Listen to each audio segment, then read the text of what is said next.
દેવકી દીવાને ફૂલ મૂકી દો. શુભમ કરો કલ્યાણે મસ્તો ધૂપમ દીપમ સંપ્રિયામિ.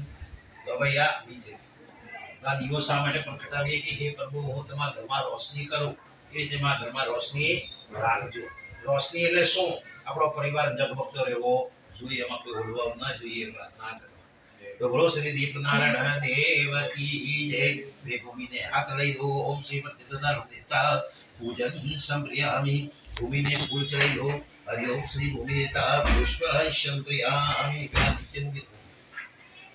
ભૂમિ માત કી જય. આ નવી જમીન પર આપણે મંદિર મૂકશો તો ભગવાન કે તમે આવીને વિરાજમાન થાઓ. તો આપણે ભૂમિની પૂજા શા માટે કરીએ? કેમ કે ભૂમિ પર આપણે ચાલીએ તો ભૂમિ પર શું લાગે? ભાર લાગે.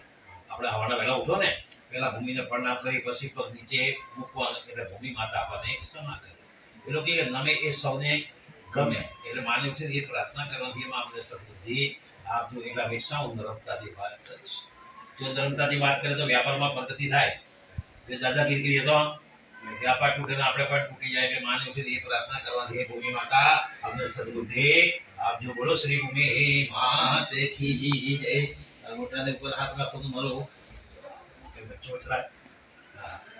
પાછો તમારો ઉપર મૂકો. પાછો તમારો ઉપર મૂકો. તો લગ્ન કેટલા વાર થયા? તો 15 વર્ષ પહેલા હાથ પકડી જાય. આજે પાછો પકડ્યો. ભગવાનનું શું કહેવાનું કે મરતે તમે એકબીજાનો હાથ છોડીશો નહીં, એવી પ્રાર્થના કરશો તો હાથ છૂટે નહીં. 8 વાર બોલવાનું છે. ઓમ ભમ ઋણાય નમઃ. ઓમ ભમ ઋણાય નમઃ. ઓમ ભમ ઋણાય નમઃ. ઓમ ભમ ઋણાય નમઃ. ઓમ ભમ ઋણાય નમઃ. ઓમ ભમ ઋણાય નમઃ. ઓમ ભમ ઋણાય નમઃ. ઓમ ભમ ઋણાય નમઃ. બોલો એ ગંગામાં, એ યમુનામાં, એ કાવેરીમાં, એ સરસ્વતીમાં તમે મારે ઘરે પધારો, મારું ઘર પાવન કરો. ઉભા થઈને આખા ઘરમાં પાણી છાંટી ના આવો.